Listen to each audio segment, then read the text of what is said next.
ये अनलिमिटेड के बारे में इतना अच्छे से समझ नहीं है। हाँ, तो वही मैं कह रहा हूँ बेटा कि यही जो ये सब है, it is beyond contemplation of human mind. मैं कर सकता हूँ। हाँ, तो सब लोग वही सोच रहे हैं कि भाई क्या है, सब लोग जानना चाहते हैं। ये नॉर्मल क्यूरियोसिटी है। जैसे जैसे हम लोग इवॉल्व होते हैं ना, ये सब क्यूरियोसिटी बढ़ती जाती है। तो जो तुमने सुना होगा कि बहुत से लोग मेडिटेशन करते हैं, तो मेडिटेशन क्यों करते हैं? क्योंकि ताकि उनको पीस मिले। Okay, good. और पीस मिलके क्या होगा? और उनको कभी कभी पीस मिलेगा तो उनको पॉजिटिविटी मिलेगा, और फिर वो ज्ञान भी में भी प्राप्त करे थोड़ा। हाँ, उनका लाइफ बेटर हो। हाँ, तो निगेटिविटी कम होगी, पॉजिटिविटी बढ़ेगी, आपको पीस मिलेगा। Very nice. पॉजिटिविटी करने से आपको पीस मिलता है। पीस मिलके फिर आप जो है, आपकी कॉन्शियसनेस हायर लेवल से कनेक्ट हो जाती है। समझ गए? जब आपकी कॉन्शियसनेस भगवान से थोड़ा वो ईश्वर से कनेक्ट हो जाए तब। मैं ईश्वर से नहीं कहूंगा, मैं कहूंगा डिवाइन बींग्स। जो डिवाइन बींग्स हैं, भगवान के जो ईश्वर के अलावा और भी ईश्वर जैसे लोग हैं। हाँ, तो वही मैंने कहा ना, अनलिमिटेड कॉन्शियसनेस है।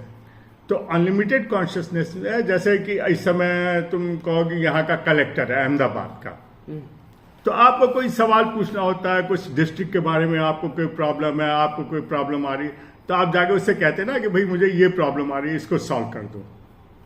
तो मैं एग्जांपल वही देता हूं, जैसे कलेक्टर है या कोई भी ब्यूरोक्रेट है, कोई भी मिनिस्टर है जो कि गवर्नमेंट का पार्ट है, उसके पास जाते हैं ना, वैसे ही डिवाइन बींग्स हैं। तो हम वो डिवाइन बींग्स को काफी कुछ मालूम है, काफी कुछ गवर्नेंस के बारे में मालूम है, काफी कुछ यूनिवर्स के बारे में मालूम है। तो वो सब वही नॉलेज को एक्सेस करते हैं, उनसे बात करते हैं, उनसे जानते हैं। तो मेडिटेशन का मेन, जब आप उस लेवल पे पहुंच जाते हैं, इनिशियली तुमने बिल्कुल सही कहा कि हमें पीस मिलती है, और फिर पीस मिलती है, हमको नॉलेज मिलती है, लेकिन अल्टीमेटली जो हम लोग के स्क्रिप्चर्स में लिखा हुआ है इतनी बातें जो कि आप साइंस डिस्कवर कर रही है, वो सब वैसे ही आया। उन्होंने डिवाइन बीइंग से ही सीखा, तो सब नॉलेज आएगी भाई, that is how you should live.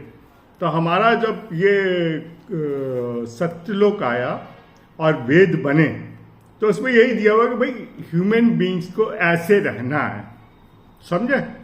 और यही हम लोग का धर्म है, यही जो हम लोग हिंदू धर्म में कहते हैं। तो हिंदू धर्म वही, कुछ नहीं है। हिंदू धर्म जो है वही कि हम लोगों को एज ए ह्यूमन बीइंग्स कैसे रहना है, और वो यूनिवर्सल, कोई इंडिया के लिए कॉमन नहीं है, कोई ऐसे नहीं है कि केवल हमारे रिलीजन वाले कर सकते हैं। एक्चुअली रिलीजन और धर्म में डिफरेंस है। धर्म जो है रिलीजन का ट्रांसलेशन नहीं है। Religion is basically the rituals, कि आप अपने धर्म में थोड़ा शांति के लिए, ईश्वर की तरफ जाने के लिए, डिवाइन बीइंग को एक्सेस करने के लिए आप क्या रिचुअल्स करें। तो हम लोग कुछ रिचुअल्स करते हैं, दूसरे रिलीजन वाले दूसरे रिचुअल्स करते हैं, लेकिन धर्म कॉमन है। धर्म में कोई डिफरेंस नहीं है। धर्म सारे ह्यूमन बीइंग्स का सेम है। Be kind, be love thy neighbour. समझ गया? Love thy neighbour. हाँ, अरे वो तो बाइबल से है। हाँ, तो वही तो मैं कह रहा हूँ ना, बाइबल, गीता, कुरान सब एक ही बात कहते हैं बेटे, कोई डिफरेंस उससे ज्यादा कहते हैं रिलीजन से ना? नहीं, गुरु ग्रंथ सब वही कहते हैं। पर उससे ज्यादा क्या है? नहीं, ज्यादा और कम का सवाल नहीं है, अल्टीमेटली तो यही है। कितने सारे रिलीजन इस वर्ल्ड में ना? बेटे मुझे मालूम नहीं कितने रिलीजन है। तो रिलीजन जो है, रिलीजन वही है कि हम जो है शांति के लिए, डिवाइन बीइंग्स को एक्सेस करने के लिए क्या रिचुअल्स करें, इसे मैं रिलीजन कहता हूँ। वो जब ह्यूमन बीइंग्स शुरू हुए तब से शुरू हुआ। जो हम लोग आर्कियोलॉजिकल एक्सकेवेशंस करते हैं उसमें निकलते हैं कि उन्होंने भी रिचुअल्स किया, और हम लोग उसी से इवॉल्व हुए हैं, अल्टीमेटली वहीं से आए हैं। तो हर एक लेवल पे, हर जनरेशन में हम लोग सीख रहे हैं कुछ। वो जो जब इवॉल्व हुआ, जब आदि मानव थे, हम लोग एंसेस्टर्स थे ना, जब वो पाषाण युग में थे, तब जो उन्होंने कुछ सीखा, फिर आज की तारीख में कुछ सीख रहे हैं, आज हम लोग कुछ सीख रहे हैं, कुछ साइंटिस्ट आज रिसर्च कर रहे हैं। चलता रहेगा ये चलता रहेगा। समझ गया? वही भूलोक है।